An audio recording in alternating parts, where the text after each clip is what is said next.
BeastNet is brought to you by James Safety Services and in partnership with Beast OCR. Here we discuss all things OCR and fitness related, running, endurance, conditioning, rucking, and more. Welcome to BeastNet. Hey everybody, welcome to BeastNet. Today you've got Brother Boggs hosting in place of Pretty Mike, who's out with something he's got going on. So tonight we've got Allison Tai of Grit Farm OCR. Many of you might know her name from racing in the Northwest, or if you follow Tough Mudder or Obstacle World Championships. She's kind of been everywhere and podiumed quite a few times. So let's just start the show. How are you doing, Allison? I'm doing well. How are you?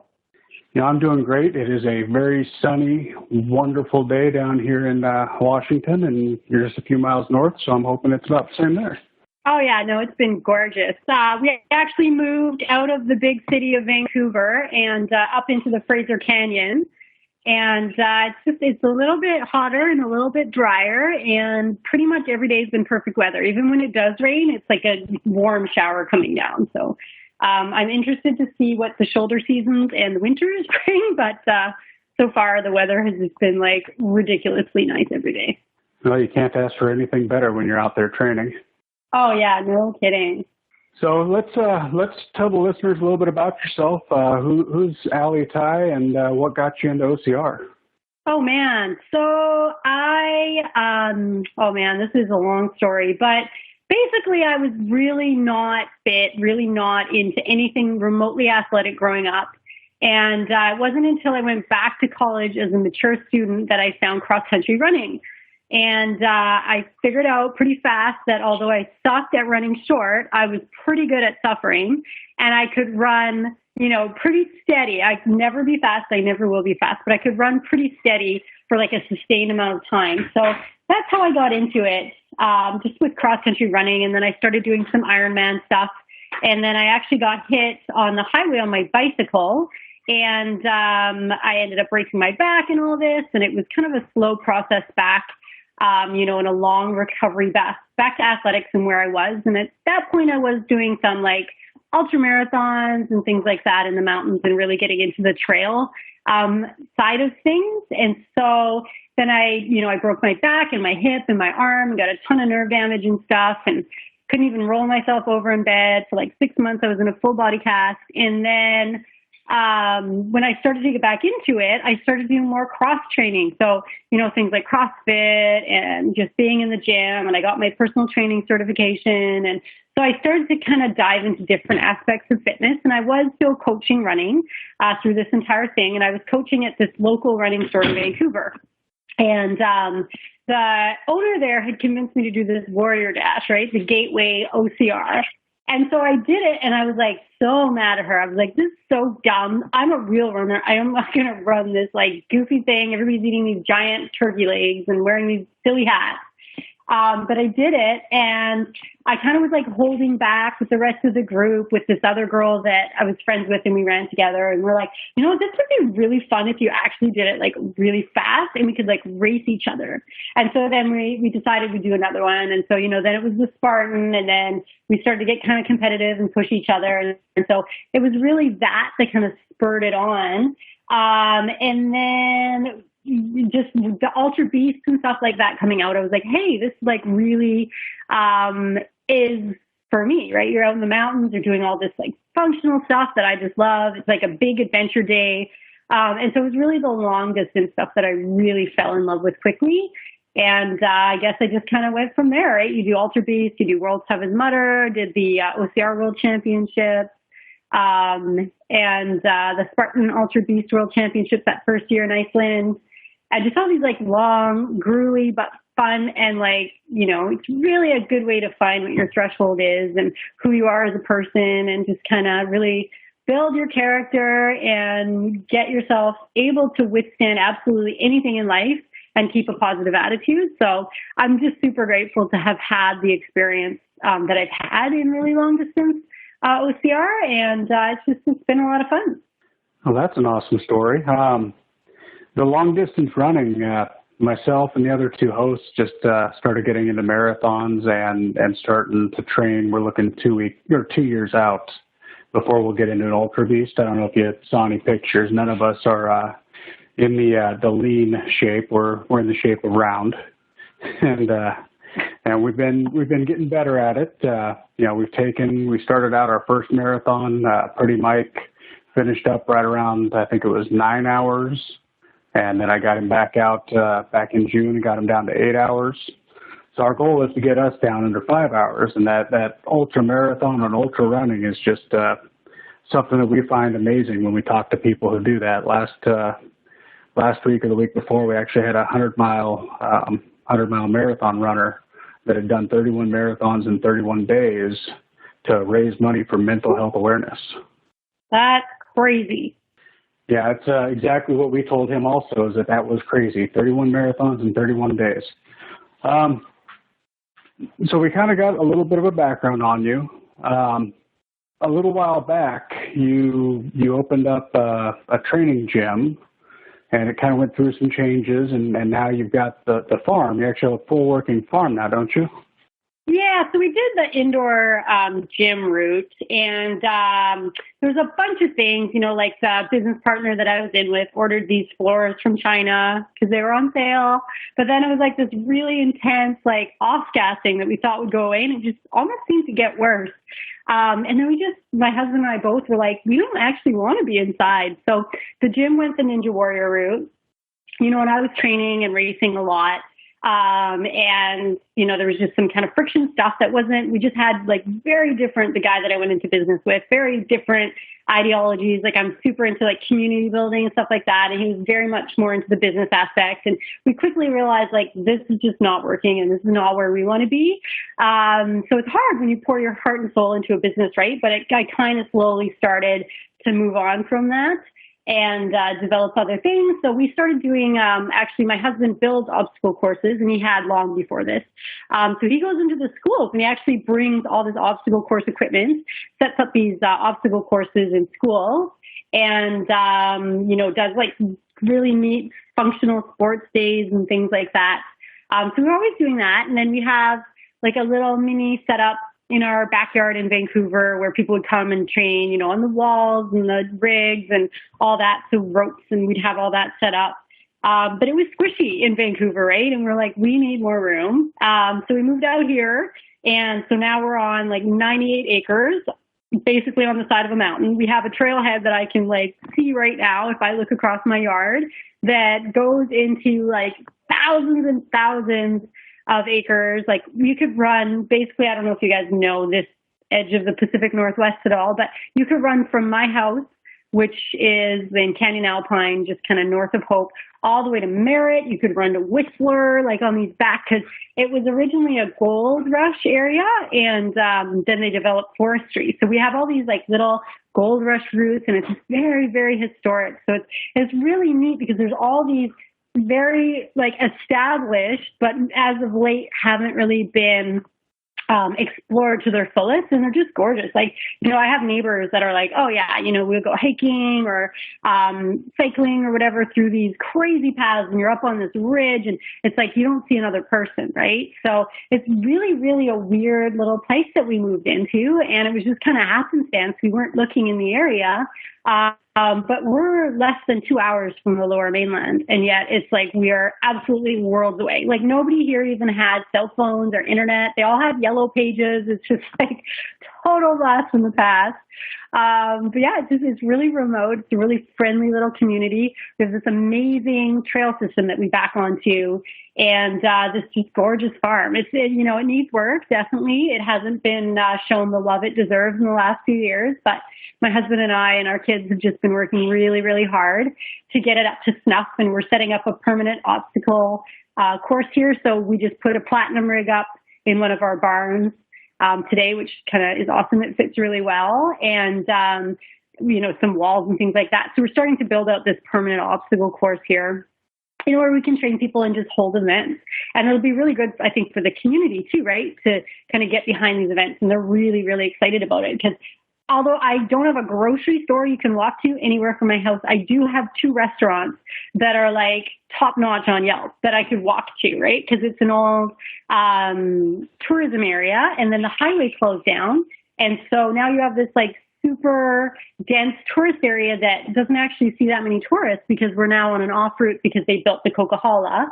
And so this highway's kind of been underutilized now. So it's a really, really interesting area and one that I think that we could really make a big impact on, just in terms of getting people out here and seeing it and exposing people from Vancouver, from Seattle, to just new places that they can run and ride their bike. We have a brand new swimming pool, which is crazy to me, just down in this tiny little town. They even have to get lifeguards out from Hope 40 minutes away just to man it because they don't have lifeguards in this itty bitty little town, but they have this brand new outdoor pool. So, we're just hoping to kind of get people out here and just enjoying the nature and everything that this kind of area has going for it that just nobody knows about. It's like the best kept secret in the Lower Mainland. It's a joke, actually. People in this neighborhood are like, if you're like, I can't believe people from the Lower Mainland don't know about here. And they're like, shh, don't say anything. Don't let them know.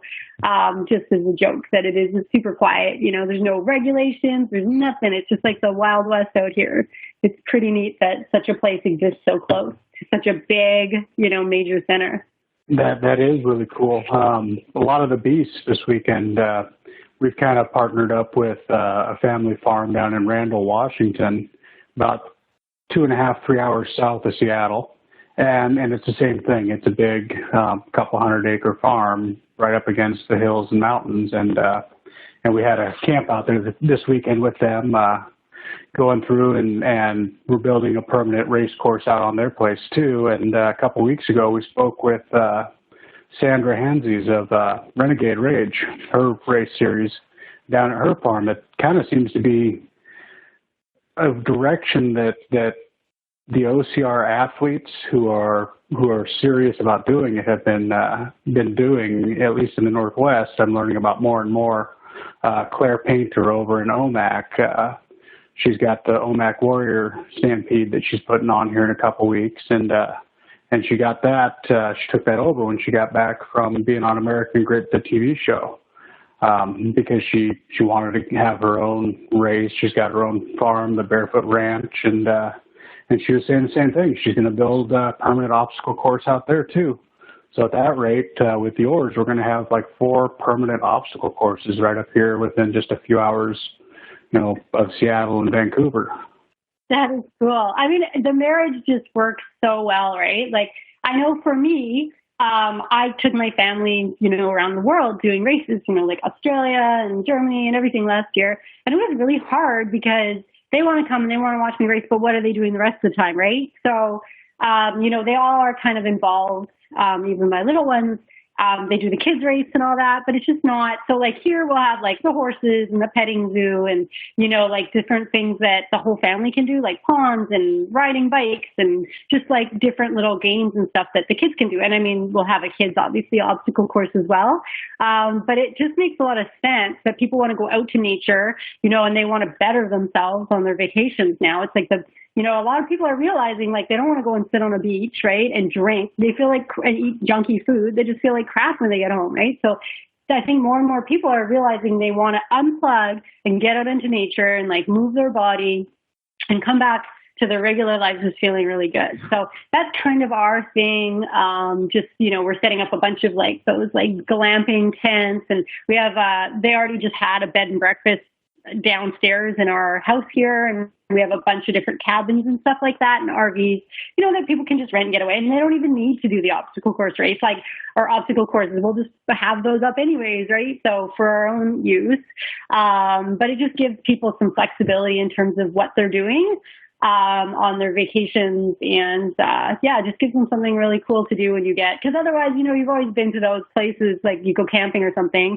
and there's like zip to do, and it's amazing to be out in nature, but people are trying to like, oh, do I go hiking? Do I do this? So just to have people come and be like, okay, so we're going to go for a trail run at this time or a hike up to the mountain. It's funny, we actually have this like trail behind our house on our property that goes up to this giant cross, and it's like a cross, like a Christian cross, like 3 stories high, and it's lit up at night on our property, but it just overlooks the canyon, and it's just amazing. It's the last owners built it. So it's a very unique little place we have here. And it is like, it's hard. You were saying that it's like a farm that butts up against a mountain. That's hard. Like, we looked for so long for property where it was like usable farmland and then mountains, because it either is like way too rugged and way too steep that the acreage is just not usable because you're like on the side of a mountain that's going to fall on you at any time, or you're like flat and in a sea of other little acreages, right? So it's like the Goldilocks thing, right? When you're looking for a specific place like this, is to find the mountain and the usable acreage all together. Because, we have the horses and the goats and the chickens and the dogs, and we need, that aspect. But we really, really, it was so important to be able to like reach out and touch the mountains and just have miles of trails to explore. So, it worked out really well. And it's super cool to see that, a lot of other people are down that same path. All right. And now we're going to take a quick pause so we can hear from our sponsors. Do you like challenges that are fun, tough, and might use tacos? Head on over to beastchallenge.com and check out our upcoming events, including Beasts 5K Plus, a combination of race and endurance event, and the Bucket Mile. Keep an eye on the Beasts OCR Facebook group for event gatherings. For more information, head on over to beastchallenge.com and the Beasts OCR Facebook group. You'll be glad you did. And we're back. That's actually, like I said, it's a real surprise that a lot of people are doing that, but I'm understanding why, because you look at some of these race events that travel around, like Spartan and Tough Mudder and Rest in Peace Warrior Dash and Rugged Maniac, all those ones that travel around, and a lot of them use the same venues. I'm sure you've been down to the Cloverdale Rodeo stands there in Surrey. For some of the events they do there, and there's only so much you can do in a rodeo setting with a race. They are very strict. And we like to have really we're small potatoes. Like, we have this like corn maze race where they run through the corn maze, and so we just have but they're always like 100 people-ish, very small. But that's what we want. Like, we don't want 1,000-person races and stuff like that. That's just not who we are and what we do. Like, we're very small potatoes, and we're happy to be that way. And it's, the setup, it's hard, and it doesn't make a lot of sense to be doing that all the time. You end up losing a lot of money. And it's something that we're passionate about. We go into it knowingly, and, that's fine. Like, that's something that we take on. But it is going to be a lot more fun to be able to throw on these events and have the course already set out, because that part sucks, like building the courses and taking them down and then doing the race. And you just don't have the same enthusiasm that you would if you had the course already set up and then you could just put, all the energy into those little details that I think a lot of the major race companies just kind of overlook at this point, right? Like, back in the day when you'd run a road race, even there'd be food after and free parking and spectators are free and all this. And I'm like, what happened to that? Why are we not, it blew my mind that we were charging spectator fees for the first little while, because I was just like, why would you want people to come out and watch the race and then they do it next time, right? Like, with trail racing, you'd never see spectators, you have to pay to watch these runners, go up and down the mountain. If anything, half the time, at these road races, they're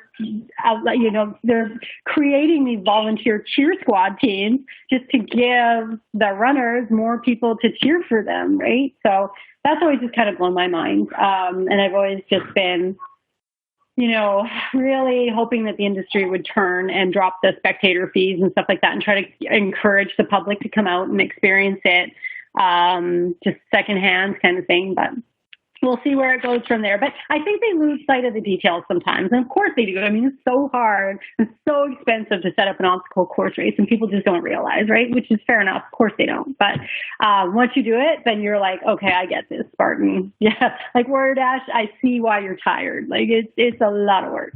It really is. And the courses that seem to be more permanent built, they seem to get some better obstacles. Ones where like yourself or the other ones I mentioned previously, you'll spend the time and come up with just new and exciting things that you just want to try, as where the other guys have to be able to pack it up, put it in a cargo container and move it. Exactly. Yeah. And you even see that with the big race brands, that things are kind of getting smaller, because OCR communities, it had that huge hype thing, and everybody wanted to go into, and then now that it's shrinking down, I don't think it's going away by any means, but just like CrossFit or whatever, there's always that bubble, and then, everybody's like, oh, hey, I've checked that off the list, and I don't want to be electrocuted again, so they don't come back, right? And so now they've had to kind of shrink things down a little bit, and just make it more packable, which is 100% fair, right? But when you have a permanent course, you do have the opportunity to just build these like ridiculous things or really use the terrain in your backyard, like we could throw a rope up the side of that cliff if we wanted to, because it's ours. But when you're using a different like facility or a venue, sometimes they're like, no, you can't dig here, or you can't do this here. So you're really, especially in a place like Cloverdale, which is a rodeo grounds, you're really stuck, with a fixed set of parameters, and you're not when it's your home course. So it should be really fun. I'm excited to get into that. Like I say, we haven't done as much, but now we're starting to get to that point where we're throwing the obstacles down and just kind of envisioning where we're going to put that, which is really, really fun. So that being said, do you have any dates planned for any campouts or races next year yet? Well, we're kind of roughly toying with the idea of doing something just for like our immediate community for the like New Year's Eve kind of thing. But if not, for sure, by next spring, we're going to be kind of up and locked and loaded. We'll have like all the giant tents up for people to come and stay, and the bed and breakfast thing set up and all that. And the course will definitely be up, and just some different like toys and games and things for people to play with. So that'll all be for sure in the spring, but we may do a few more events before then. We're comfortable enough right now that we could have people come in. It was a bit crazy, of course, when we first moved in, but we're definitely getting settled, and now we're thinking about the next season. And so we're going to sit down with the calendar and look at where the other races are and things like that, and try to plug in a few of our own events. So that we can get that on people's calendars this year. And then we'll just be open all the time for people that want to come and spend the weekend or spend a night or a week or a month or whatever it is. And then, we'll have different accommodation options. So I think that's going to be fun too. So it'll be a nice, because, right now I'm doing all of my training online, which I love, love, love, love, love, because it's just like I am in people's lives like 24/7. You have people texting you at 10 at night being like, oh, this is and it's, it's other things, not just training. So it's like you really get intimate in people's lives in that. And I really love that. But it should be a nice balance, I think, to have this like in-person interaction back, and then have my online stuff. So it's both areas that I love, and I think they'll complement each other really nice. But I am excited just to have people come out and put on these live events and stuff like that, because there's just nothing like the energy from seeing people just, complete obstacles that they never thought they could, or just, nail a goal or not think that they can go on. And then, they do one more lap or whatever it is. So yeah, I'm just, very honored and very grateful that I can do these things and be a part of other people's fitness journeys in such like an intimate way, right? Yeah, as a personal coach there, I saw when you were doing a lot of the live videos and stuff, talking about coming back from injury or, stuff like that. And then you also, you're doing an online prep for World's Toughest Mudder, I think I saw also, right? Yeah, that just started September 1st, so it's just day 2 now. But yeah, that's cool because, again, I do a lot of like the one-on-one stuff, and it's more like, it's very much a group thing, right? So it's like, hey, this is what you're going to run. If you're doing 25 miles, 50 miles, 75 miles, if those are your goals, this is what you run. And not everybody is doing World's Toughest Mudder, but it just gives people like, okay, so if I'm doing 25 miles in 24 hours, I have to do 3 miles today and 10 pull-ups or whatever it is, right? And then they have like their strength component, their mobility component, and then they have like, it's either like nutrition or recovery or how to get better sleep or just like a mental tidbit. So they always have like those aspects, and then running form as well. So it's like everything, all these things that I've been working on with people and in different like clinics and different settings and programs. And then I just kind of amalgamated them and put them all together under this like World's Toughest Mudder training umbrella. And it's been something that has been kind of stewing in my head for a few years, right? Because it's always like, okay, so just run a ton of miles and do a ton of pull-ups. And it's like, for something like World's Toughest Mudder or an Ultra Beast or whatever, that doesn't quite do it, right? There's that whole other aspect that people just aren't touching on, and that you learn over time as an endurance athlete, But it's a slow process, and it's like gathering, from here and there and putting it all together. And that's a long, arduous journey. So if you can, as much as you can pull from somebody else that's done it, right? And that's really all it is just pulling all these little cords together. There's just a ton of stuff that I can do there. So it's been really fun. And it's something that I've been planning in my head for a long time, but just haven't had the time to do. And this year I'm like, okay, so now, I have all these different programs. Now it's time to click them all together and to put something forward for people so that they can take it to World Toughest Matter. And that should be really, really cool just to watch, how the team goes out and how many of them actually hit their goals. And, if that mental, nutrition, recovery, that aspect, running form, all that stuff that people don't usually include in their training, if that helps them out, that's going to be a really neat little experiment, because it's something that I believe, but maybe it doesn't help. Maybe it's just, running the miles and doing the pull-ups or whatever it is. And I have a lot of technique work, right? So it'll be just different weird things that I've used to get people able to climb a wall or, be able to do funky monkey. So it's not just oh, you're just going to hang from a bar and do pull-ups. It's okay, so you're going to do these things with your hands and hook your heel here and then spin it, just making them do really weird things in the gym, but things that is you get the technique and the feel in your body so that you can complete these obstacles. So there's just a lot of different aspects to this program. It might sound a little crazy and it's almost hard to explain just because there's so many pieces, but it's almost in my head, it's just putting those pieces together for people so they can use that and take that and add it to that training program so you have those multiple layers on it. Yeah, you're absolutely correct on the fitness and the mental prowess, where the nutrition really comes in on those longer races, and you're trying to make those personal goals on those type of races. Myself, I started working after 39 years on this planet. I'd never gotten involved in any type of group workout or functional training up until this last year. And I started working with Coach Brandon Chin out of Spartan SGX out of Bothell, Washington. And just talking with him, texting with him. Oh, I was just saying I'm a big Brandon Chin fan. He is awesome.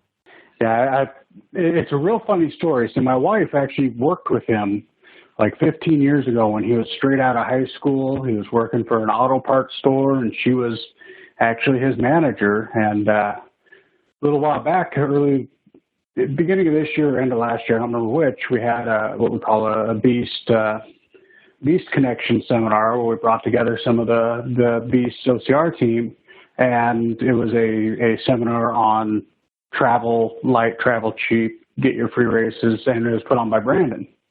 And as soon as we walked into the place that was hosting it, my wife and him instantly had a connection because they knew each other, and it made it a lot easier.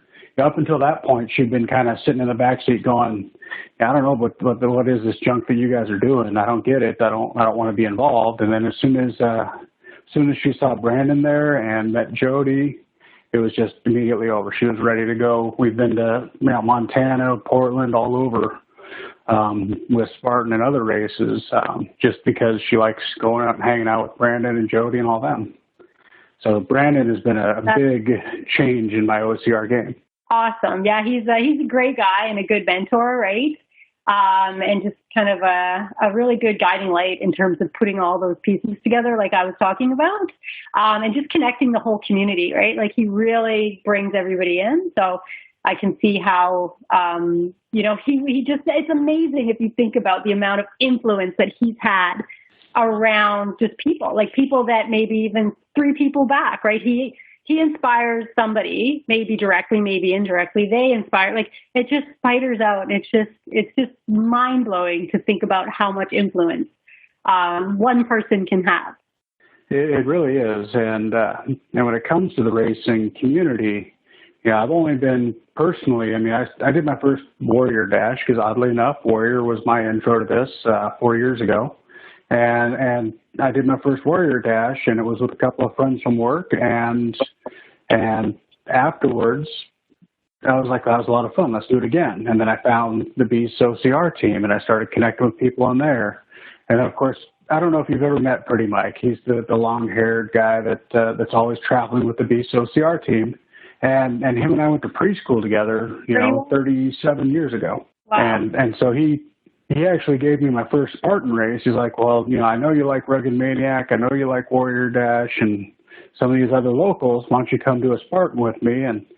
And he loves the thing where he says, give me an obstacle and I'll figure out a way to overcome it. And he says, come do a Spartan. And I say, oh man, Spartan, that's just way too much money. You're paying 5 times as much for the same thing you can get for a $20 Groupon. And he's like, no, it's very different. Here, let me give you a code and you come out and do it. And so I came out and did my first Spartan, and then I had to come back and sign up for a whole bunch more. Right. And it's amazing how the whole atmosphere and the direction of my life actually changed at that point when I got involved in OCR, because at that point I was pushing almost 270 pounds and I'm only 5'10". That's a lot of weight to carry on a small frame. And getting into the Spartans, getting into all the other OCR stuff, getting into my first organized workouts, twisting and bending my body into shapes that I didn't think it would ever get twisted into in order to complete an obstacle. And now, I'm down, I'm about 235 right now, but the difference in the makeup of my body is very different. There's a lot more muscle and a whole lot less fat. And that's all because of racing and because of getting involved with a coach, similar to you. You're a great coach, it sounds like, and talking with Charity and some of the others about the program that you've been putting together. It sounds like you've been given really good life direction also with your team. Yeah, I mean, that's what good coaches do, right? You just don't throw out a training program and hope for the best, right? There's always that extra component, right? That's really what a good coach does. I'm a serious, firm believer in that it's not, and I wouldn't want to just throw out training programs, right? And have no give and take. Like I say, I'm in people's lives. I know so much stuff about each one of my athletes that I feel like I'm almost, in a lot of ways, the only person that knows them that well, right? Because I get to see all sides of them, and I'm just really honored that I get to figure out life with them, right? And kind of help them to, in a lot of ways, it's like, we'll have talks on eating disorders or all these really deep stuff that people are scared to bring out to the world. And yet they let me in, right? And I get to be a part of figuring out how to make their lives better and, assist them in making better decisions and ones that align better with their goals. And that's huge, right? Is just to be that person, right? So it's not only sharing successes in their amazing race that they just had and they just took 10 minutes off their 5K time or whatever it is, right? That's amazing stuff, right? And it feels so good as a coach. But then there's little things even that you see where somebody's just been super negative about themselves their whole lives or something, and they get this pattern. And so you're really trying to work with them to kind of see the amazing person that they are. And then you just see it little and little that they're just growing and they're able to appreciate how amazing that they are because they start to see themselves through your eyes, right? So it's those kind of impacts as a coach, which is just that's amazing, right? That gets me out of bed in the morning. That's awesome to hear about that kind of story. And like I said, I've talked with a couple of people that either have been trained by you or interacted with you in different ways. And every one of them just kind of said the same thing, that Coach Allie is going to get you through whatever your obstacle is in life. It may not even be on the course from what I understand. It's just the obstacle in life. So it's just awesome to hear that about you. And I mean, there's just so much overlap, right, between life and racing, right? You go through the same problems everywhere, right? It's once you conquer something in your mind, off course or on course, it transfers, right? You're changing as a human being. You're getting stronger and you're getting more able to meet obstacles, whether it's on course or off course or whatever, right? It's cheesy, but it is totally the whole Spartan obstacle immunity thing. There's a lot of truth to that, right? And as cheesy as it is absolutely correct. And I see it every day, that people just develop this obstacle immunity on the course or in life, and it transfers. I've been watching a lot of Joe DeCina's little blurbs and listening to some of his podcasts, and you hear it over and over from him, just spartan up and do it. It doesn't matter what it is, whether it's on the course or in life or whatever. You're just a human being. Everyone's got problems. You can just spartan up and get over it. And that's what, myself, every race I try to add another obstacle that I couldn't do before. So when I first started, I was big and round and, walls. I couldn't do walls by myself. I always had to have somebody help me over the walls. Now I'm down to the 10-foot wall is about the only one I can't get over on my own. I need somebody's shoulder to get me up high enough to grab it. But, now I can do the 7 and the 8 foot, and, I was never able to do that before. And then the next race, I've been practicing working on bender because I'm going to be at Spartan here this weekend. Forgetting the calendar there, but I'll be at Spartan Seattle, and I'm sure they'll have bender there. And bender is one that intimidated me last year and at the beginning of this year. And my goal for this Saturday is to get up and over bender. And if I got to sit there all day long at that one, I'm going to figure it out. And more than likely, Coach Brandon will show up and give me what I need to get over it, because that's what he did in Montana. I was racing with Jody, and Coach Brandon comes up running with this group of trainees, and he's like, all right, Jody, we're going to get you up over this. And he just kept talking her through until she got up and over. And, after she got down, she was, crying because she couldn't believe she finally done it, because it was one that she had personally had a lot of trouble with. And that particular race at Spartan, Montana, the elevation was getting you, everything was getting you. And I think bender was about 8-9 miles in to the beast. So it was not an easy point to be there, and then just poof, here's Brandon to talk you over it. Oh, yeah, it was funny when you're at the Tahoe. Remember when they had monkey in the middle? So it was twister, monkey bars, twister. Like almost all the women fell off it, and Yancey told me that. So I'm on the Yancey roster. He's my coach, and I'm running along, and I see him, and I'm like, oh, now I can't fail the obstacle because it's Yancey, right? And this guy is just like the most. He's like a ray of sunshine, just like blasting in concentrate form right at you. So I was just fingers by the end of that obstacle, but I made it across. And I swear to goodness, if he wasn't there yelling at me the entire time, there's just no way. But it's funny how some people just have that ability. And he has this like uncanny, super unique ability to just make you feel like you can do anything, and it's partly because that's who he is. And, he's overcome so much in life, and he's just the strongest, like, littlest dude, but he's just so mentally and physically strong and just has so much, enthusiastic emotional presence, let's call it, that it's just infectious. And there's just not an obstacle I don't think he could complete if he's around, because he's able to, like, make anybody do anything with just his, like, over the top enthusiasm. Yep. So a question for you. This year, this has kind of been a year off from racing. I haven't seen too much from you this year posting about races. Is that kind of what it's been, is getting into the farm, getting settled in? And exactly. Yeah, this year is 100% off. And everybody's like, oh, did you do that on purpose because of the toughest series? But it was just well planned, right? That just ended up working out that way. I knew before World's Toughest Mudder that I was going to take a year back and just kind of focus on the kids and moving and all that. So that's been my thing this year.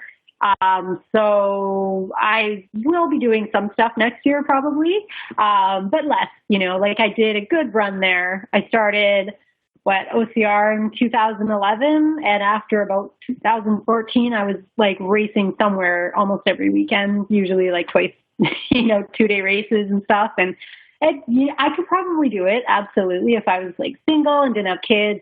But it's just, the kids are getting older, and it's time for me to just kind of like back up a little bit and do more of that. But for sure next year, I'll be doing more like local races and stuff like that. It's just this year has pretty much been a write-off and just time to focus on other things, which is just super well planned in my life too, because I had been doing that a lot. And I'm not like, those people that like, if they can't work, it's like they lose their mind. They just can't. But for me, there's so many aspects, of who I am and what I'm doing and what I'm excited and passionate about, that, if I can't race, it's like, whatever. Like, I love racing. It's fun. I love the people, love the community. I love to be around the people and all that, but I can take it, and then put it down for a year and come back and pick it up and be okay, because I just have so much other stuff that I'm doing, and so much other stuff that I'm passionate about. And one of those things is definitely just hanging out with my kids this year. So I'm really just putting all my energy into that and kind of developing the farm and getting the business kind of thing set up here, and then clients, right? So luckily I'm able to still almost race, since I can live vicariously through all of them and not have to do the travel. Which has been just absolutely awesome. But next year I'll probably at least do a couple of things. Maybe I'm thinking even like a road marathon. That's something I haven't done for a while. And then some, local OCRs. I'll probably end up doing some of the races here and stuff, just to kind of test them out. But it should be fun next year to slowly get back into it. But it's also been really nice just to take the year off. Yeah, to go from last year, you podiumed quite a bit, and it wasn't just in the world's toughest mudder or tough mudder. I saw there's a pentathlon and some other non-OCR where you just looked like you just had a great year to take a year back and reflect on it afterwards and spend time with family, from what I know. Yeah, the pentathlon was actually early in this year, and I had planned to train a lot more for it. I didn't train that hard.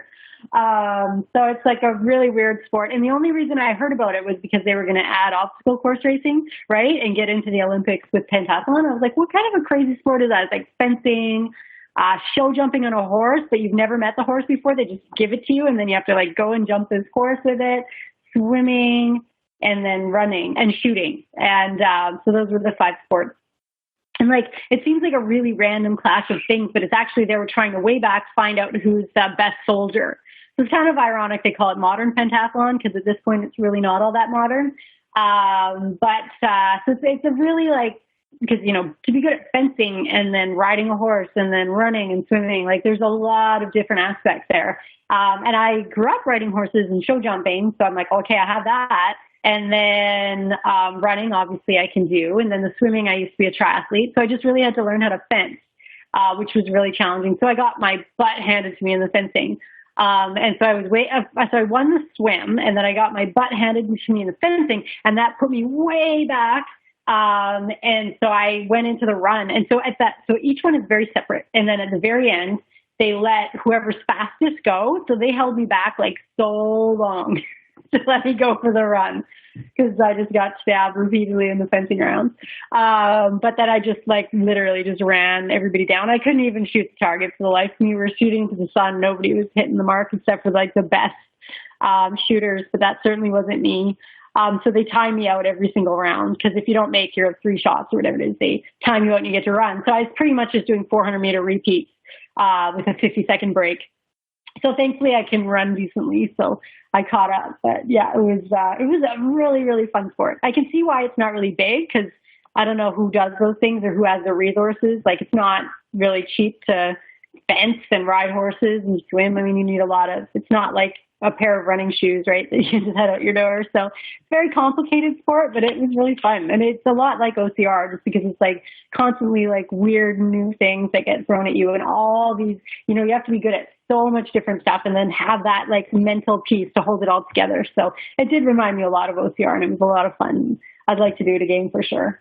Yeah, that it is kind of like OCR, because with the shooting, you had to do a run each time you timed out, and with OCR, depending on which brand you're with, either you have penalty burpees, penalty laps, or must complete obstacles.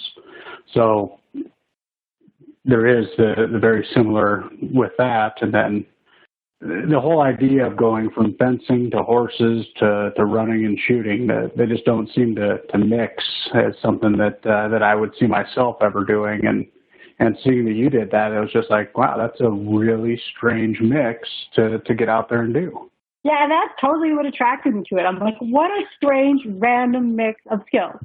and I feel like that's probably what brought me into OCR too, right? Being like, oh, wow, you have to be able to like climb walls and do rigs and carry stuff. And, it's like, it's a lot more dynamic than say going for a run, swimming and biking, right? So like, you just have to be like really good at exercising, right? To be a triathlete. Like my husband always makes fun of me because I was a triathlete and I was really into it. But it's very, very, you just keep going forward, right? And you have to be like an aerobic powerhouse to be good at triathlon. And there are various, like swimming, obviously that is very, very, very skill-based. So there is that, but it's just not, it's so much more dynamic than say just running on the road. So much more, right? So much more interesting that way. But then OCR, pentathlon or something like that just takes it to another level, just in terms of having to be, like a very diverse athlete and have like a very wide range of skills that you have to bring in. Yeah, that's definitely something there. Triathlons, oddly enough, that's on my 2020 list where we're going to BeastNet. The three of us are going to get out and do a triathlon sprint, which is a much shorter version of the triathlon. And so far, two of the three of us sink like rocks. So the swimming aspect is something that we're trying to figure out.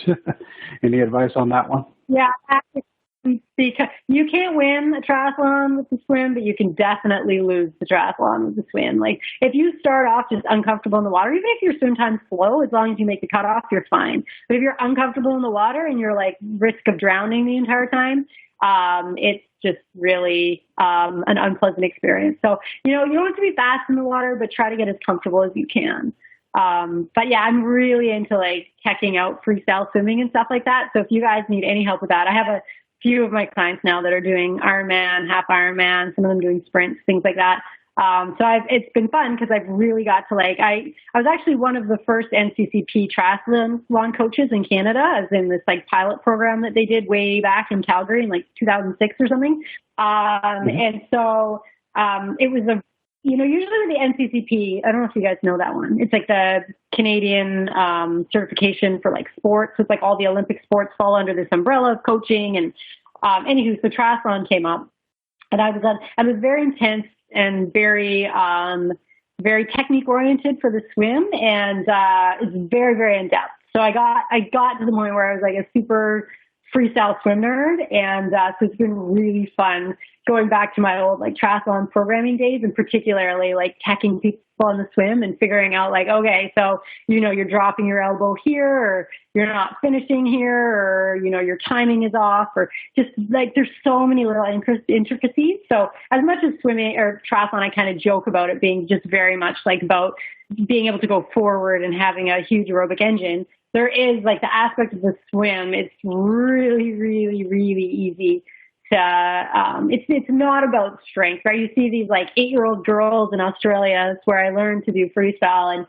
they just like fly across. Like I'd be doing my like speed sets. They'd be doing their warm up, and they're twice as, they're out and back in the pool twice as fast as I am, like these little kids. And it's not because they're strong, right? It's just because their technique is on point because they've been swimming, at a high level since they were like 2, right? Because Australia is so big into swimming. But so there's all these like little aspects, and I love nerding out on them. So if you guys ever want help, just let me know, and I can definitely like. There's something that's just like these little tweaks where they're like, oh, and like there's so many drills that you can use, and I'm not into doing drills for the sake of doing drills. Like you need to be able to running, swimming doesn't matter. Cycling, you need to be able to use that drill to make the movement better. So I'm really into like using drills to fix issues and then bringing it into the swim, which I think is important. And it's a good thing for even OCR athletes because there is swimming. There's a ton of swimming in OCR.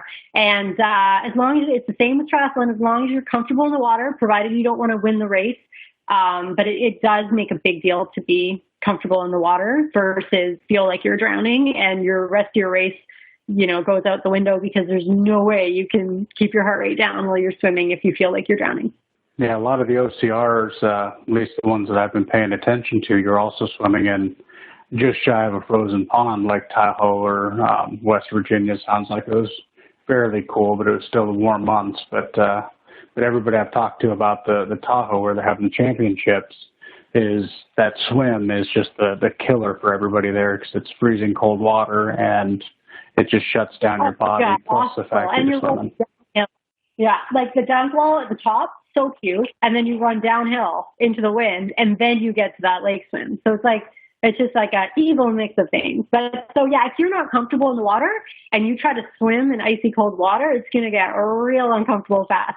But for me, like I hit it, I'm freezing cold, and like I hate my life, but I never feel like I'm gonna drown because I feel like comfortable enough in the water. So I feel like that's the point that an OCR athlete at least needs to be at, where you're comfortable enough that when you hit really icy cold water, you're not afraid you're going to drown.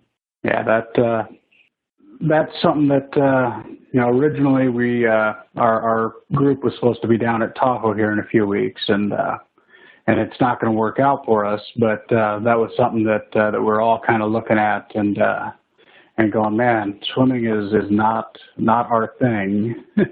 Cold swimming is going to be even worse. And and that wasn't what stopped us. There's actually some other outside influences.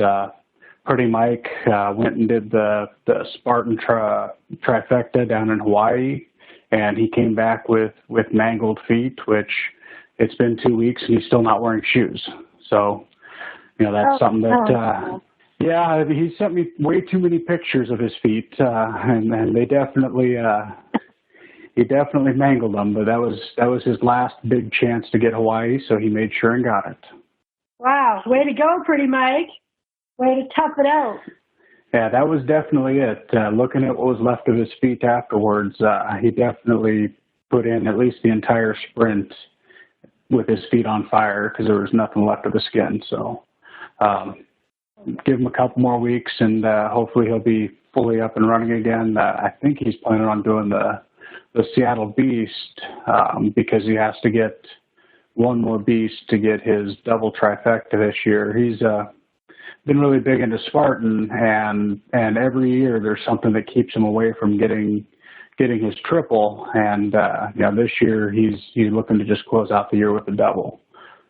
Myself, I got my first trifecta this year, and I'm running an extra beast just because I was defeated, but I finished the Montana Beast. So now I need to get back out there and run another beast so that I feel better about my performance in a beast.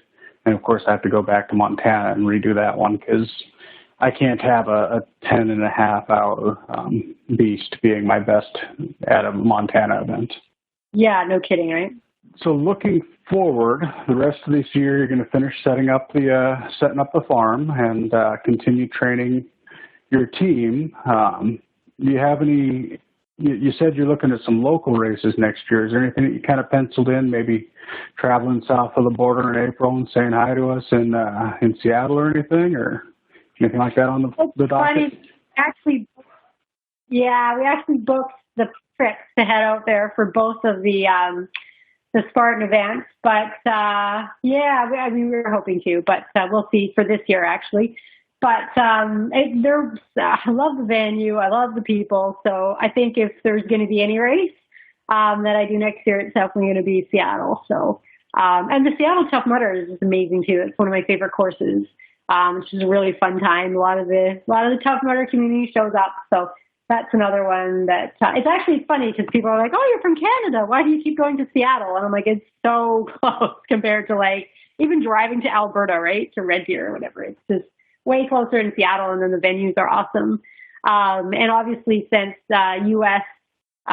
Spartan took over Canada, they're going to be under the same umbrella. But definitely you saw a difference in terms of the quality of the race as well, right? In Seattle versus in Canada, just historically, Seattle's just been like super top-notch production and best obstacles and all that. So, but yeah, you'll definitely see me in Seattle again. I just don't know when that's going to be. It's tough too because we have like bears and cougars and stuff.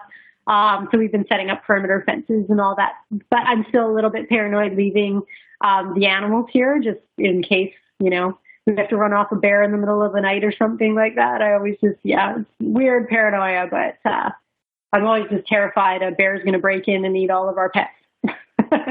That's definitely something that you get in the wilderness.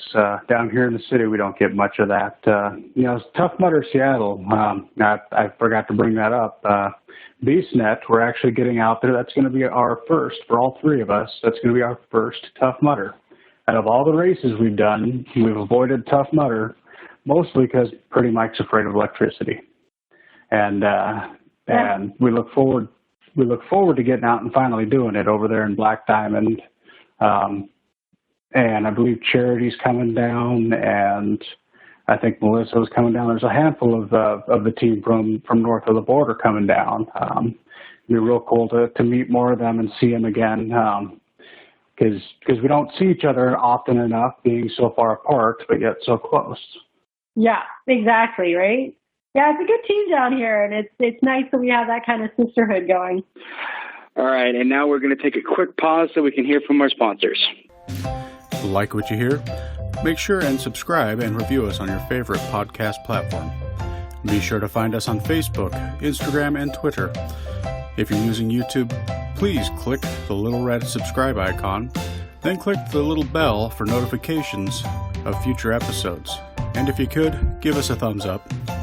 And we're back. And then the Tough Mudder, their event is different from Spartan. I've heard people talk about it more than once, where Spartan is a lot of individual effort and pushing yourself, as where Tough Mudder, a lot of the obstacles are actually designed to where you can't complete them alone, or you have to try excruciatingly hard to get through the obstacles if you're trying to do it alone.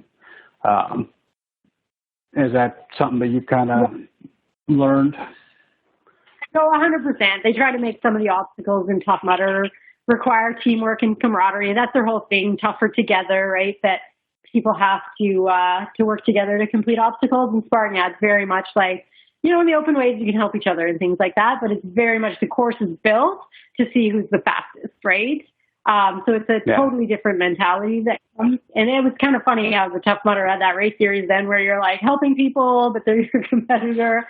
But I found that dynamic really cool as well, right? That, the end goal, is to win, but you want to get there as ethically as possible and helping as many people as possible. And then you would feel good about your victory. So it's like, there's that parallel that we were talking about earlier in terms of life, right? That, the goal is to do well and to succeed and to achieve your goals, right? But the big goal is to help everybody else along the way, right? So there was that, it was weird, right, with the Tough Mudder race series, but there was that kind of like, symbolism or something.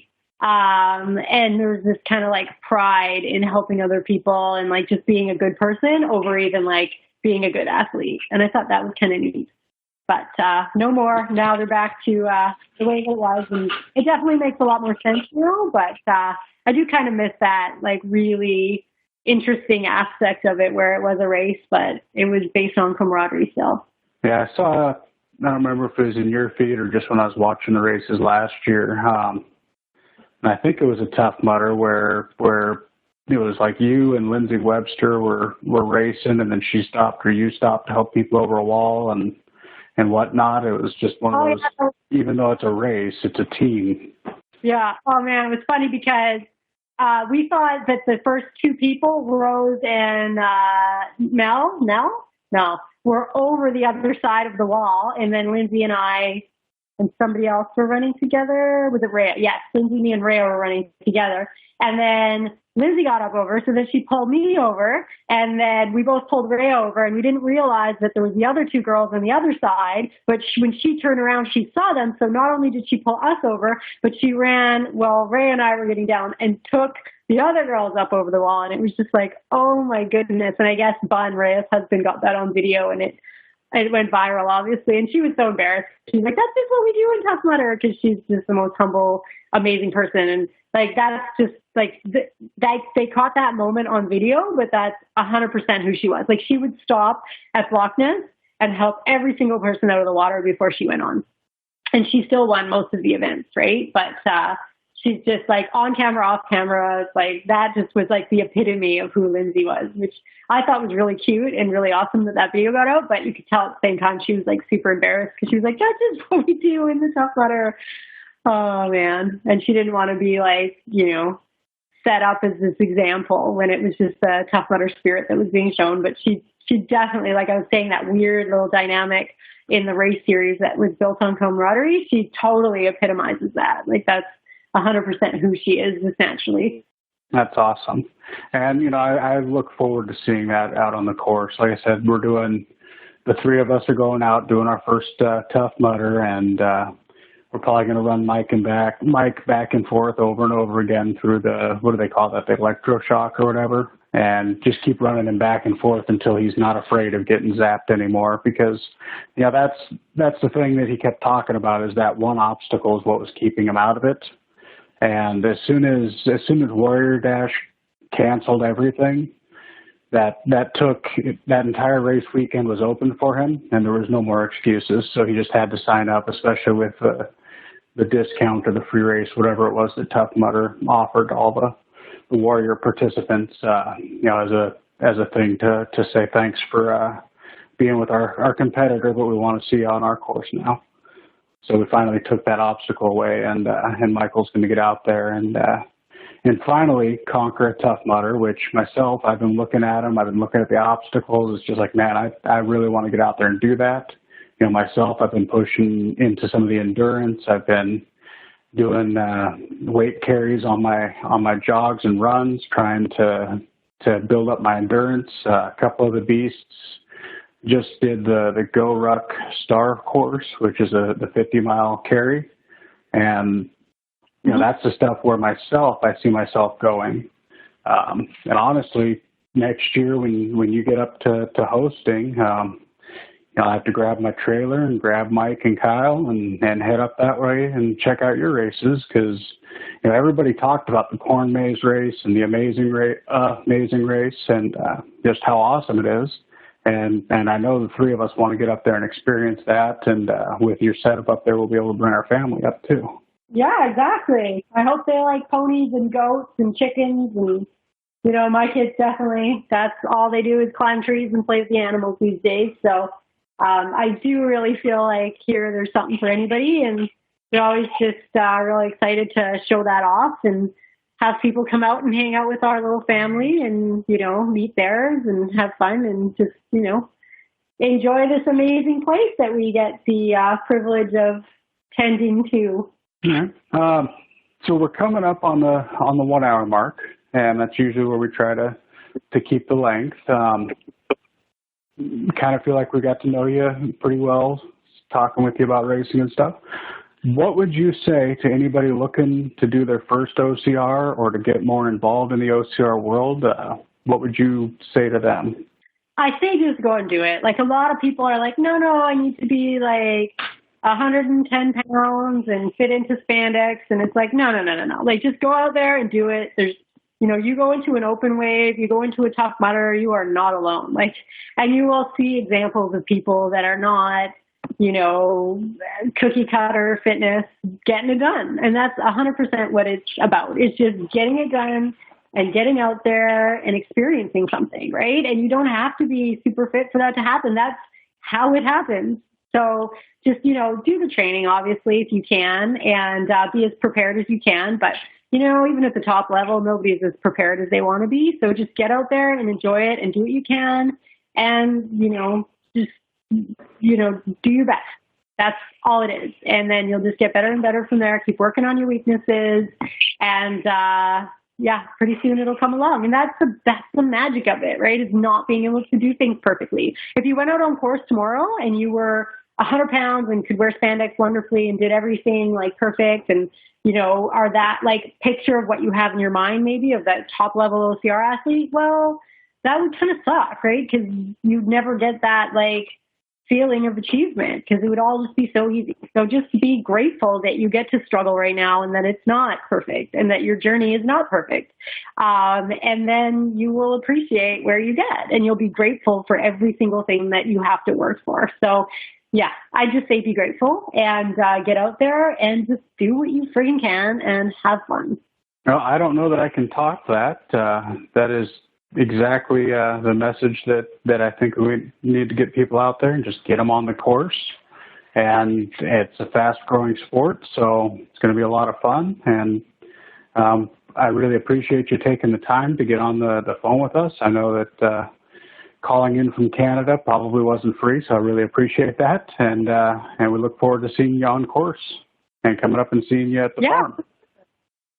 Yes, please do. We love our visitors, so come hang out. We'll do some trail running and play on some obstacles and just hang out and have a good time. Does your business need first aid, AED, OSHA, flagging, or other safety training? James Safety Services is your one-stop shop. Find them on Facebook today at James Safety Services WA and ask for a quote on hosting your training needs. Thanks for listening to the BeastNet podcast. If you haven't done it yet, find us on Facebook. Like and share the podcast. Give us a review on iTunes or Spotify. All these things will help to expand the show in the future. This show is brought to you by James Safety Services in partnership with Beast OCR. Don't forget to subscribe and let us know what you think and what you like to hear. You can find us on Facebook, Twitter, Instagram, or at beastocr.com.